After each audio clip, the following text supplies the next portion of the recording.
At so ayan, hi guys! Welcome back at channel natin at ito nga ay what to expect tayo para kay chapter 1189. So tignan natin kung ano-ano yung mga eksenang inaasahan na makikita sa chapter na to. At so yun huwag na natin patagalin pa. Simulan na natin yan. At dito muna tayo magsisimula sa official statement na pa-preview sa chapter na to. At ang nakalagay nga dyan, arrival at Elbaf, what will be the fate of the land of giants? So itong statement na to, ano yan? Promotional teaser ayan para kay chapter 1189.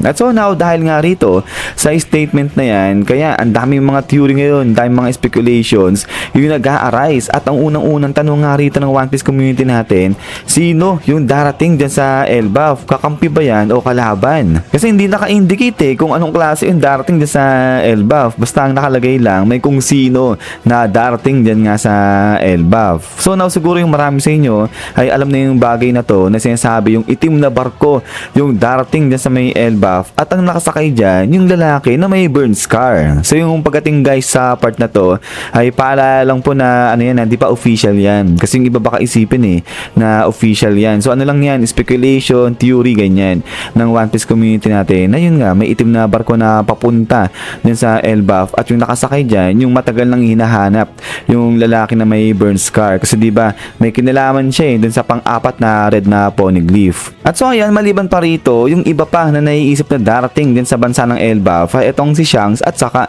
itong si Monkey the Dragon. So ito matagal na natin napag-uusapan parang last week pa na ito nga yung usap-usapan na darating itong si Shanks o kaya itong si Monkey the Dragon para iligtas yung bansa ng Elbaf. So itong si Shanks kaya siya yung naiisip kasi diba connected siya somehow sa bansa ng Elbaf. At itong si Monkey the Dragon kasi yung iba sinasabi na yun nga nasa kapahamakan yung si Luffy kaya darating siya. Pero yung iba sinasabi na baka kasi dadalawin ni Monkey the Dragon yung Elbaf dahil nando dun yung mga libro ng Ohara. At since na nando dun yung libro ng Ohara, ang pwedeng gawin nga ni Dragon dito, offeran niya yung Elbaf na siya na yung mag-alaga dun sa libro ng mga Ohara kasi diba parang legacy ng Ohara yan at yun gusto ni Dragon na siya na yung magprotekta sa mga librong naiwan ng Ohara. So kumbaga wala talaga sa intention ni Dragon na iligtas si Luffy kasi unang-una di alam ni Dragon na nasa kapahamakan na ayang si Luffy. So may punto naman kasi malay ba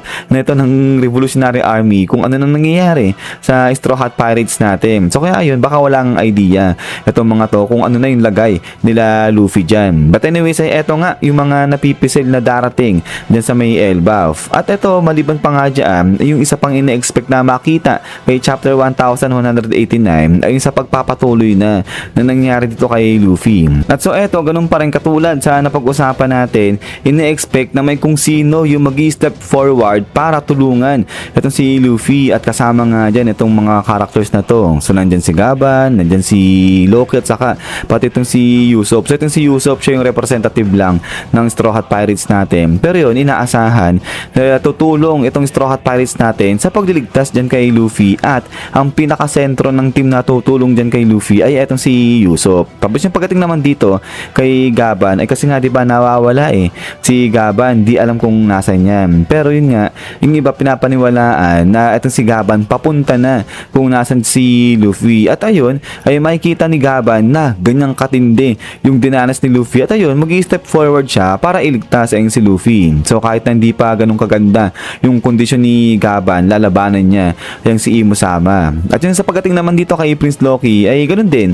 Since nasa last chapter nakita nga natin dyan na medyo hindi rin maganda yung kondisyon ni Prince Loki. Pero ganun pa man rin ay hindi papayag itong si Prince Loki na uupo lang siya dyan, hihilata lang siya dyan habang nakikipaglaban itong si Luffy kay Imo. At lalo na kapag nakita ni Loki na ganyang katindi, kalala yung naging lagay ni Luffy ay definitely talagang tatayo yan para tulungan itong si Luffy. But anyways ay maliban pa dyan ay ina-expect din na makikita yung sa side nito ni Zoro pati na ni Sanji. So dito ay inaasahan na baka maramdaman ng dalawa na to yung maglaho bigla yung presensya ni Luffy. At dahil nga dyan ay baka magmadali itong si Zoro sa nga si Sanji na tapusin itong si Killingham at saka nga si Saint Summer. So para yan makabalik kaagad sila dun kay Luffy. Pero syempre ay na-expect natin dyan na hindi magiging ganun kadali yung laban na to ni Zoro sa hanga ni Sanji dun kay Killingham sa kay Saint Summer. Kasi di ba mga immortal nga itong mga God's Knight. So kumbaga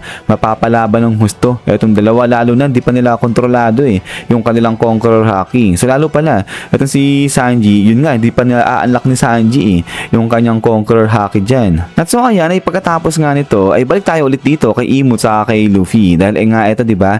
Sinabi ni Imo kay Luffy na mahina. Ayan si Luffy natin at talagang hindi siya si Joy Boy. So dahil diyan yung iba naiisip na sa chapter na to na darating, baka naman ipakita na nga diyan yung sa flashback na nito patungkol kay Joy Boy kung ano yung talagang buhay niyan, kung ano yung identity niya, pati kung ano talaga yung relasyon sa pagitan ni Joy Boy at saka nga nito ni Imo sama. So ito sa tingin ko pwede kasi 'di ba makailang beses na rin na nababanggit ni Imo itong pangalan ni Joy Boy sa pakikipaglaban niya diyan kay Loki sa kay Luffy. So kaya yun ay baka papayawan tayo ni Oda ulit kahit papaano ng patungkol nga rito kay Joy Boy. At din ay pagkatapos nga niyan is yan guys. So hanggang dito lang ito si what to expect natin para kay chapter 1189. At yun nga guys ay ulit ay reminder lang na ito si what to expect natin. Ano pa lang naman yan yung mga inaasahan pa lang. So pwedeng hindi nga mangyari itong mga sinabi natin dito o pwede naman lahat yan mangyari o di naman kaya yung iba dyan mangyari. Pero yun nga yung pagdating naman dito yung sa official na pa-preview kay chapter 1189. Yan, kayo ba sa tingin nyo